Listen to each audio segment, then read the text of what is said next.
जिसने 7,000 लोगों को एक साथ गैस से जलवा दिया। मंगोलों का आक्रमण हुआ, जिसका उदाहरण आज तक देने में लोग नहीं सकता।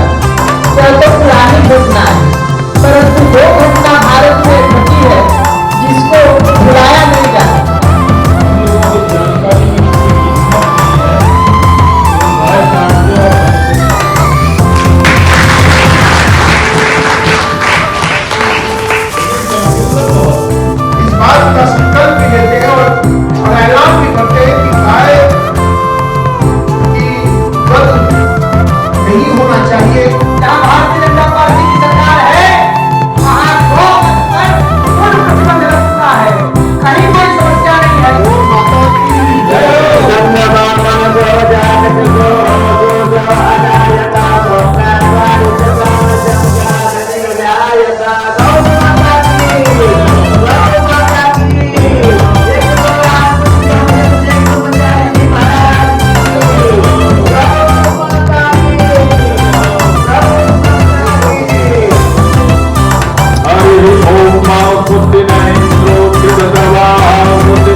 छोटे बड़े आंदोलन आवाज प्रयास हो रहे हैं कि गौ माता की प्रतिष्ठा के लिए कुछ हो।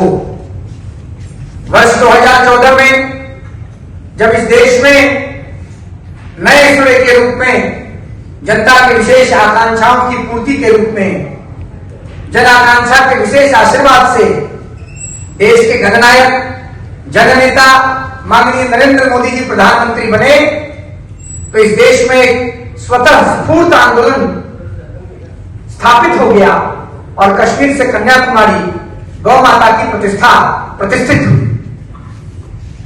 लेकिन जिस प्रकार से कुछ अलगाववादी लोग, कुछ उन्मादी लोग अपनी राजनीतिक रोटी को सेकने के लिए, अपने राजनीतिक मतलब को साधने के लिए, अपनी पॉलिटिकल बेचैनी के इलाज के लिए, उपचार के लिए रह रह के भारत की आत्मा पर, भारत के परमात्मा पर, जीवंत भगवान गाय पर हमला करते हैं, वह इस देश में ना तो हिंदू को बर्दाश्त है, ना मुसलमान को बर्दाश्त है, ना बुद्ध को बर्दाश्त है, ना जैन को बर्दाश्त है, ना सिख को बर्दाश्त है।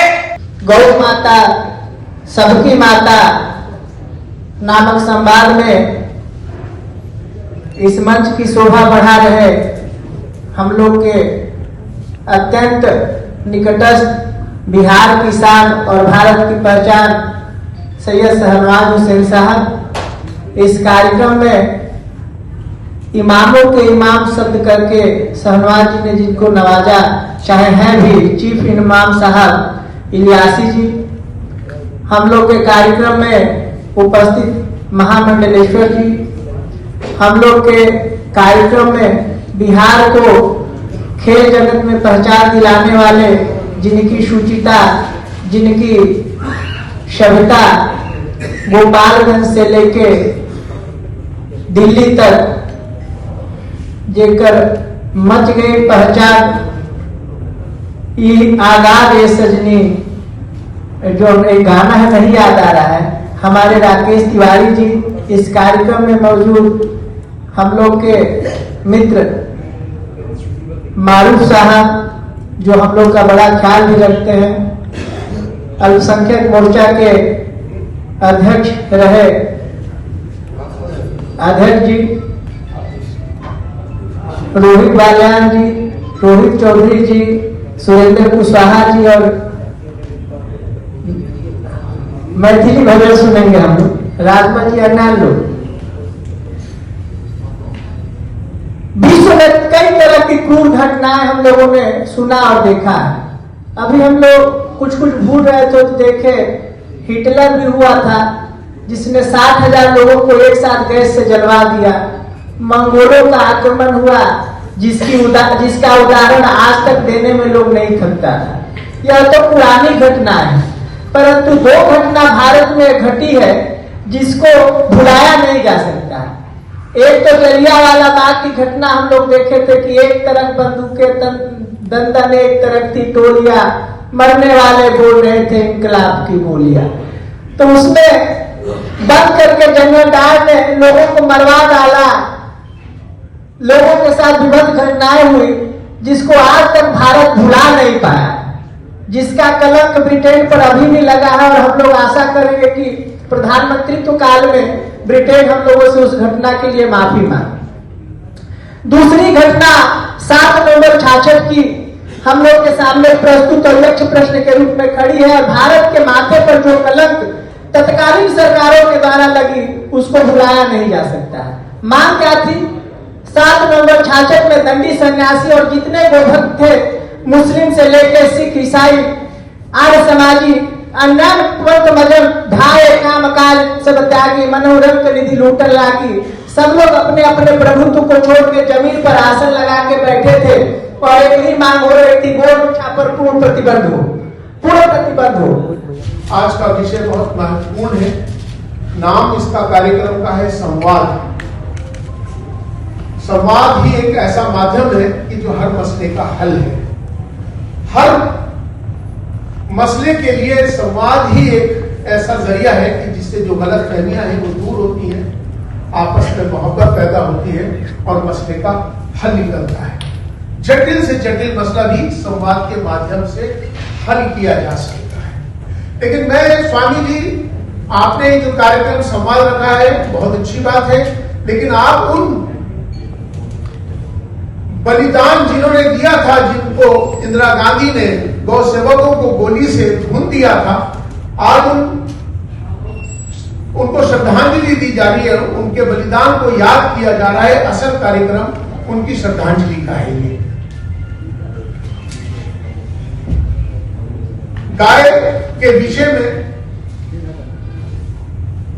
हमेशा से हमने ये बात कही है कि गाय एक प्राणी नहीं, पूरे विश्व का प्राण है। गाय का दूध अमृत है, शिफा है। गाय का घी दवा है। गाय का गोश्त नुकसानदेह है, बीमारी है। आज का ये कार्यक्रम है। इस कार्यक्रम में के माध्यम से चूंकि ईद उल अजहा का, कुर्बानी का, समर्पण का, त्याग का एक त्यौहार आने वाला है, तो अभी इस मौके पर तमाम सबसे हम ये बताना चाहते हैं, कहना चाहते हैं कि भारत सरकार ने जिन कुर्बानियों की इजाजत दी है और जिनके ऊपर, जिन जानवरों पर प्रतिबंध लगा दिया है, उन जानवरों की कुर्बानी जायज नहीं है, ना तो कानून की निगाह में, ना शरीयत की निगाह में। 3 जानवर हैं जिन पर पाबंदी लगाई है। एक तो है गाय, एक है बैल और एक है ऊंट। हमें इस बात का ध्यान रखना होगा, क्योंकि गाय जो है हमारे हिंदू भाइयों की आस्था का विषय है और हमारे हिंदू भाई उसे गौ माता के रूप में उसकी पूजा करते हैं। हमें दूसरों का आदर सम्मान करना हमारी सबकी जिम्मेदारी है। स्वामी जी, हम सब इस बात के पाबंद हैं। खाली ये विषय हिंदू और मुसलमान का नहीं है, ये विषय पूरे भारतवासियों के लिए है और हम सब इस बात का संकल्प भी लेते हैं और ऐलान भी करते हैं कि गाय की वध नहीं होना चाहिए। जब भी आता हूं तो बड़े हॉल में ही मौका मिलता है, लेकिन वो हॉल खाली नहीं था। रोहित जी को ये हॉल मिला, लेकिन इसका जुड़ाव गौरक्षा से है और इसीलिए हमने तालकटोरा इंडोर स्टेडियम में किया। अब तो हमारी सरकार है, कुछ लोगों के जहन भी बदल रहे हैं, कुछ मोहब्बत से भी बदल रहे हैं, कुछ हमें देख के भी बदल रहे हैं। उनको लगता है कि हम तो, हमारे विरोधियों को भी लगता है कि अब हम 50-60 साल तक तो हम ही लोग रहने वाले हैं। तो सब काम हो ही रहा है, तो ये काम भी ये लोग कर ही लेंगे। जैसे हम लोग कहीं जाते थे, मैं पार्टी का प्रवक्ता हूं, तो मुझे लोग पहले पूछते थे टीवी डिबेट में कि मंदिर वहीं बनाएंगे, लेकिन तारीख नहीं बताएंगे, कटाक्ष करते थे। वो भी हो गया। 370 के बारे में पूछते थे, वो भी हो गया। ट्रिपल तलाक के बारे में पूछते थे, वो भी हो गया। अब गौवध न हो, यहाँ पे जो हम लोग